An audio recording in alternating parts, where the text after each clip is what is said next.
बिस्मिल्लाहिर्रहमानिर्रहीम अस्सलाम वालेकुम। और ये है कैना लिली और ये वेरीगेटेड डरबन कैना लिली है। इसमें बहुत सारे कलर्स हैं और वैसे तो साउथ अफ्रीका का एक सिटी है डरबन, शायद उसी के नेम पे हो इसका नेम भी, इसका नाम भी। तो इसकी जो लीव्स होते हैं बहुत खूबसूरत होते हैं, ऑरेंज, रेड, ग्रीन और बहुत सारे कलर्स। तो इसमें जो वेरीगेटेड है ये थोड़ा सा कॉस्टली प्लांट है दूसरी कैना लिलीज़ की निस्बत, क्योंकि पहले भी मैंने बाय किए हुए हैं कैना लिलीज़। 3 कैना लिलीज़ है और ये 4 कैना लिली है जिसको मैंने बाय किया है और ये 4th नंबर पे है। तो कैना लिलीज़ अपनी लीव्स की वजह से बहुत खूबसूरत होते हैं। तो इनको हम ना सिर्फ फ्लावरिंग प्लांट्स के तौर पर बल्कि इनके जो खूबसूरत लीव्स होते हैं उनकी वजह से भी हम इनको अपने गार्डन में रखना चाहते हैं। और एक इनकी हैबिट ये भी होती है कि ये बहुत ज़्यादा हो जाते हैं, तो इससे हमें जो फ्री प्रोपगेशन होती है वो हो जाती है, हमें बहुत सारे प्लांट्स मिल जाते हैं और साथ में हम जो हमारी ख्वाहिश होती है कि हम फ्री में प्लांट्स हासिल करें वो हमें मिल जाते हैं। तो क्योंकि ये फैलने वाला प्लांट है और बहुत सारे इसके पप्स और बेबीज़ आते रहते हैं जिसकी वजह से ये बहुत ज़्यादा होते रहते हैं और डिवाइड होते रहते हैं अपनी रूट से। तो इनको हम जो है बहुत ज़्यादा कर सकते हैं और अभी भी इसकी बहुत अच्छी रूट्स बनी हुई हैं और इसकी सॉइल भी अच्छी है। और लेकिन जब हम पैकिंग से निकालते हैं बहुत सारे जो प्लांट्स हम ऑनलाइन बाय करते हैं तो उनके जो लीव्स होते हैं थोड़े से डैमेज हो जाते हैं और थोड़े से वो स्ट्रेस में चले जाते हैं। तो अगर ये स्ट्रेस प्लांट्स होते हैं तो इनके जो न्यू बेबीज आते हैं उनके लीव्स फ्रेश आते हैं और साथ में वो जो बेबीज होते हैं वो हेल्दी होते हैं और फिर आहिस्ता आहिस्ता ये अच्छी कंडीशन में हो जाते हैं। तो ये एक और मेरा प्लांट है कैना लिली का, इसके लीव्स देखें बहुत खूबसूरत हैं और अब ये आहिस्ता आहिस्ता बहुत बिग साइज़ में हो गए, इनका साइज़ बहुत इंक्रीज़ हुआ है। तो जब हम छोटे प्लांट्स बाय करते हैं तो वो वक्त के साथ साथ बिग हो जाते हैं और इनके कलर्स भी बहुत अच्छे हो जाते हैं और इनको हम फोलिएज प्लांट, लीफी प्लांट्स के तौर पर रखते हैं। और ये एक मेरा बरगंडी कलर में और रेड ब्लैक कैना लिली है। तो खूबसूरत इनके लीव्स बहुत खूबसूरत होते हैं और अगर इन पे फ्लावरिंग ना भी हो तब भी हम इनको लीफी प्लांट्स के तौर पर, फोलिएज प्लांट्स के तौर पर अपने गार्डन में रखते हैं। और अगर इनके बहुत बिग बिग लीव्स हो जाते हैं तो वो और भी खूबसूरत लगते हैं। तो खूबसूरत प्लांट्स और खूबसूरत इनका जो कलर्स होता है इनके लीव्स का डिफरेंट कलर में और डिफरेंट जो कलर्स में इनके फ्लावर्स भी बहुत खूबसूरत होते हैं और इसका एक बेबी भी नीचे से आ रहा है। तो इनके जो फ्लावर्स होते हैं रेड और येलो और वाइट, पिंक, बहुत सारे कलर्स में इनके फ्लावर्स होते हैं और ये अपने फ्लावर्स की वजह से भी बहुत खूबसूरत लगते हैं और ये अपनी लीव्स की वजह से भी बहुत खूबसूरत लगते हैं। और ब्राउन कलर, ये बरगंडी कलर और ब्लैक कैना लिली ये भी बहुत खूबसूरत है। जहाँ पर इनके जो लीव्स होते हैं उनके कलर्स चेंज होते हैं वहाँ पे इनके जो फ्लावर्स होते हैं वो भी बहुत अच्छे कलर्स में डिफरेंट होते हैं।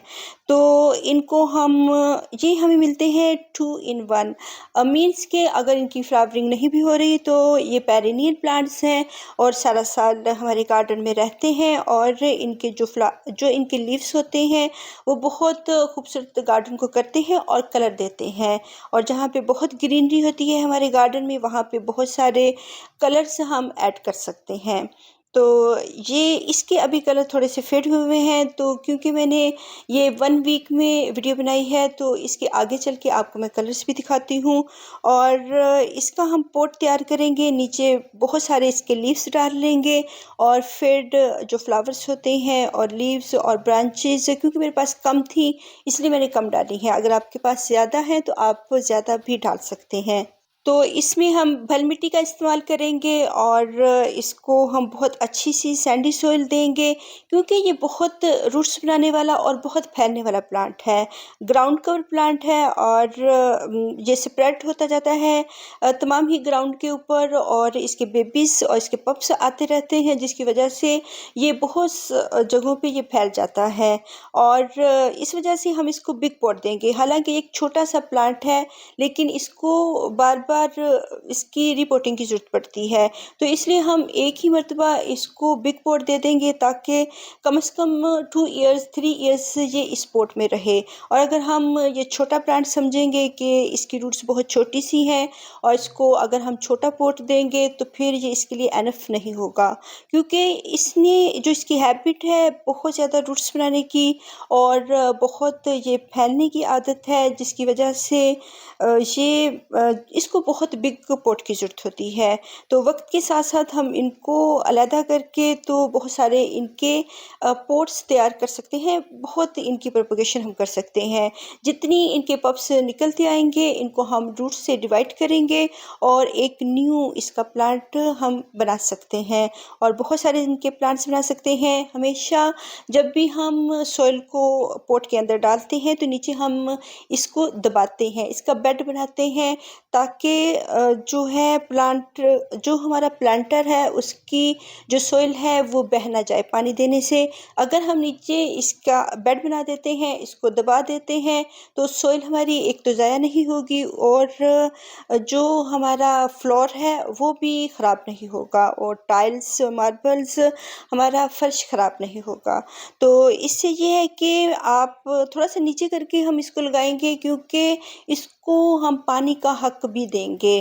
तकरीबन 1 इंच और 1.5 इंच 1.5 इंच इतना कि इसका हक रखें, क्योंकि इसको ज़्यादा वाटरिंग की ज़रूरत होती है।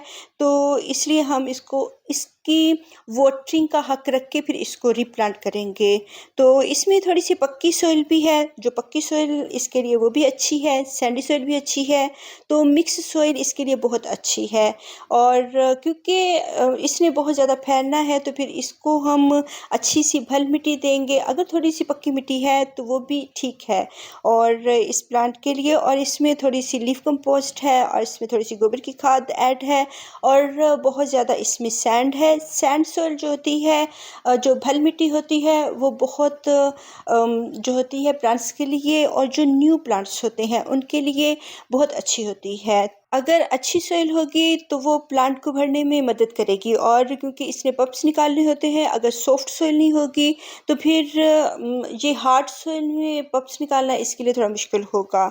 और अगर पानी रुकेगा तो प्लांट रोट हो सकता है और ख़राब हो सकता है और इसकी जड़ें गल सकती हैं, और प्लांट्स की अगर जड़ें ख़त्म हो जाती हैं तो प्लांट भी ख़त्म हो जाता है। तो इसको हम अच्छी तरह से जो है वाटरिंग करेंगे और इसके जो लीव्स हैं आहिस्ता आहिस्ता बहुत सारे मंथ में इसके बहुत सारे कलर्स होते हैं और ये अपने कलर्स चेंज करते हैं। कभी लाइट कलर में हो जाते हैं और थोड़ी अगर गर्मी हो तो फिर थोड़े से डार्क कलर में हो जाते हैं। तो यहाँ पे जो टेक्सास सेज प्लांट है इसमें बहुत ज़्यादा बड्स आई हुई हैं, बहुत बेशुमार बड्स आई हुई हैं। जब इनकी फ्लावरिंग होगी तो माशाल्लाह बहुत खूबसूरत होगी।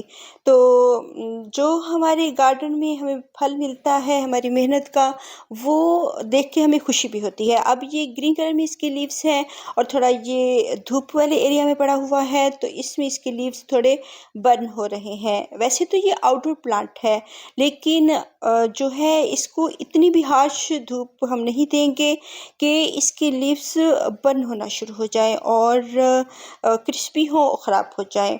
तो इसके जो लीव्स हैं, इसके जो बर्न हुए लीव्स होंगे उनको हम कट कर देते हैं। तो इसके भी बेबीज़ आ रहे हैं और ये ग्रीन कलर में इसके लीव्स हैं और इसके फ्लावर्स रेड कलर में हैं। जबकि ये जो मेरा प्लांट है डर्बन कैना लिली वेरीगेटेड लीव्स वाला है और इसके ऑरेंज कलर के फ्लावर्स हैं। तो डिफरेंट जो लीव्स होते हैं उनमें इनके थोड़ी सी, अगर ऑरेंज कलर में 2 आपके फ्लावर्स हैं 2 प्लांट्स के, तो इनके ऑरेंज कलर में भी फ़र्क होता है। तो इनके लीव्स भी और इनके फ्लावर्स भी बहुत खूबसूरत होते हैं और ये मैच्योर होने पर फ्लावरिंग करते हैं और बेबी प्लांट्स फ्लावरिंग नहीं करते हैं। और ये बढ़ते जाते हैं, मदर प्लांट से डिवाइड होते जाते हैं, बहुत सारे इनकी प्रोपगेशन होती जाती है और इनको हम डिवाइड करके तो बहुत सारे पोट्स तैयार कर सकते हैं और ये बढ़ते जाते हैं। अगर हम इनको ग्राउंड के अंदर लगाएंगे तो ये बहुत अच्छी तरह से बढ़ेंगे। वाटरिंग हमने इसको बहुत अच्छी तरह करनी है क्योंकि एक पॉट न्यू है, वो उसमें पानी नहीं है अभी। अभी उसने भी पानी को एब्जॉर्ब करना है और जो सॉइल है उसको भी वाटरिंग की ज़रूरत है और जो न्यू प्लांट है उसको भी वाटरिंग की ज़रूरत है।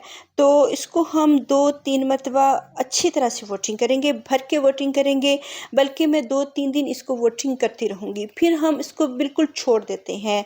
और अगर हमने 2-3 दिन इसको अच्छी तरह से वाटरिंग हम करते रहे हैं तो इसका जो ये ड्राई पॉट है ये भी वेट हो जाएगा और इसकी सॉइल भी वेट होगी और प्लांट की जड़ों को अच्छी तरह से पानी मिल जाएगा। और अगर हम इसको थोड़ा सा पानी दे के साइड पे हो जाएंगे तो फिर इसके लिए एनफ नहीं होगा, अच्छी तरह से प्लांट इसमें फिक्स नहीं होगा और वो इधर उधर रोलिंग करेगा और ये प्लांट फिर ख़राब हो जाता है। अच्छी तरह से इसको फिक्स करने के लिए और सॉइल को अच्छी तरह से वाटरिंग कर दें, फिर इसको बेशक छोड़ दें जब तक इसकी सॉइल ड्राई ना हो, तब तक दोबारा इसको वाटरिंग ना करें। और ये जो ग्रीन कलर में है मेरे पास प्लांट और दूसरे ये 3 कलर हैं इसमें और एक जो है वो थोड़ा सा मैंने दूसरी साइड पे रखा हुआ है। तो जैसे ही हमारे पास जगह होती है हम उसके हिसाब से और प्लांट के हिसाब से हम उसको प्लेस देते हैं। अब ये मेरा न्यू प्लांट है और इसको मैं फ़ौरन से डायरेक्ट धूप में नहीं रखूँगी, इसको थोड़ा प्लांट के बड़े प्लांट के पीछे छुपा के रखूँगी। और अब जब इसका पानी नीचे हो गया है तो मैंने इसको दोबारा से अच्छी तरह से वाटरिंग कर दी है। तो इसको मैं दूसरे दिन भी ऐसे 2-3 मरतबा वाटरिंग कर दूँगी, तो फिर इसको मैंने बिल्कुल छोड़ देना है, लेकिन अभी अच्छी तरह से वाटरिंग करनी है।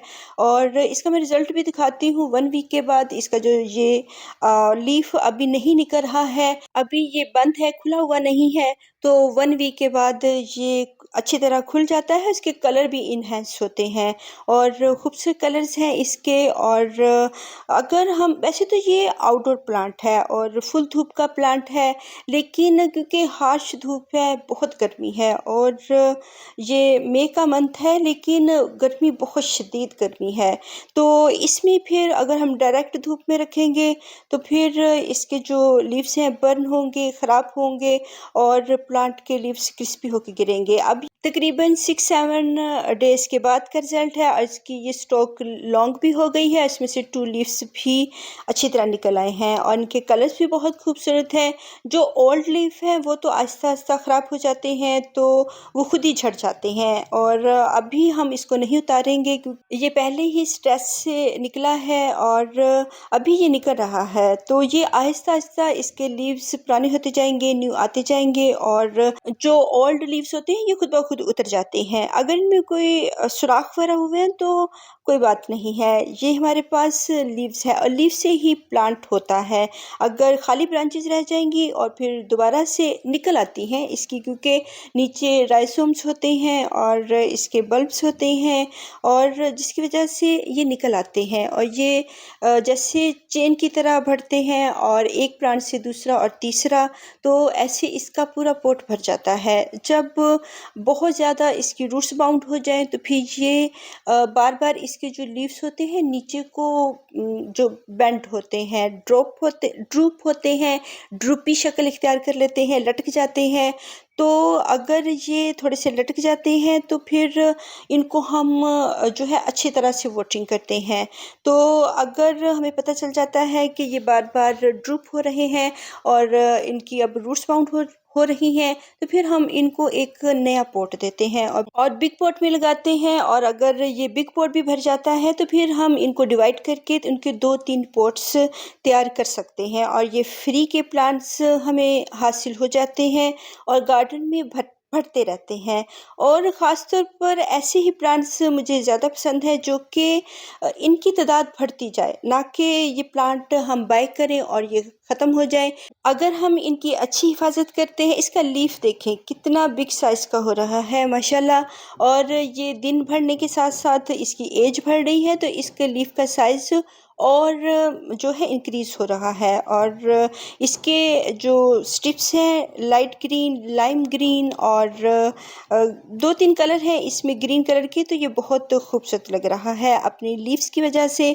तो जब इसके ऊपर फ्लावर्स आएँगे तो ये और खूबसूरत लगेगा। तो इनके जो बेबी प्लांट्स होते हैं उनमें अच्छी फ्लावरिंग होती रहती है और इनके न्यू लीव्स आते रहते हैं। और अगर सर्दियों में अगर इसके लीव्स जो है झड़ जाते हैं और इसके लीव्स बहुत सारे जो है ख़त्म हो जाते हैं सर्दियों के दिनों में, तो हमें ये नहीं होना चाहिए कि ये प्लांट ख़त्म हो गया है, बल्कि सर्दियों में इसकी हैबिट होती है लीव्स को ये बाज़-औक़ात गिरा देते हैं। तो इसके लिए ये है कि वो जब अच्छा मौसम आता है, फ़रवरी का मंथ आता है, तो इसमें से न्यू-न्यू लीव्स आना शुरू हो जाते हैं। अगर सर्दियों में हम ओवर वाटरिंग कर देंगे तो इसकी जड़ें भी गल जाएँगी, तो फिर प्लांट ख़त्म हो जाएगा और इसकी न्यू लीव्स नहीं आएँगी। इसलिए सर्दियों के मौसम में इसके पानी को थोड़ा रोकें। और वैसे तो इसको पानी बहुत पसंद होता है क्योंकि ये बहुत जड़ें बनाता है, लेकिन फिर भी विंटर सीज़न में ये डोरमेंसी में होता है, तो हमने इसके पानी को रोकना है। और जब इसके लीव्स थोड़े से ड्रूप हों, थोड़े से लटकें, तो फिर हम इसको वाटरिंग करें। और वैसे तो गर्मियों में जब इसकी सॉइल ड्राई होती है फिर हम इसको वाटरिंग कर देते हैं, लेकिन सर्दियों में थोड़े दिनों के लिए 1-2 दिन के लिए या जब तक इसके लीव्स नीचे को बेंड ना हो, लटके ना, तब तक हम इसको वाटरिंग नहीं करते हैं। और क्योंकि सर्दियों में फिर ये होता है कि इसके लीव्स बहुत सारे ज़्यादा वाटरिंग से गिर जाते हैं और बाज़-औक़ात जो है इनकी जड़ें भी गल जाती हैं, तो इसलिए हम पानी को रोकते हैं, लेकिन वाटरिंग करते हैं सर्दियों के दिनों में भी। और गर्मियों में जब सॉइल ड्राई होती है तब हम इसको वाटरिंग करते हैं। एक दिन आप इसको ड्राई सॉइल में रख के फिर वाटरिंग करें तो इसके लिए ठीक है, क्योंकि राइज़ोम्स बनते हैं, तो राइज़ोम्स फिर जो है वो ख़राब भी हो सकते हैं। तो अब आपके प्लांट्स की जो लीव्स हैं वो थोड़ी-सी जल रही हैं गर्मी से, आप इनमें बेडिंग्स लगाएँ, कोई शीट्स लगाएँ, ग्रीन नेट्स लगाएँ। तो वैसे आउटडोर प्लांट है, लेकिन हार्श सर्दी और हार्श जो गर्मी होगी उससे हमने इसको बचाना है। तो इस यहाँ पे बहुत सारे जो गुलाब के प्लांट हैं उनमें भी फ्लावरिंग हो रही है। अल्लाह हाफ़िज़।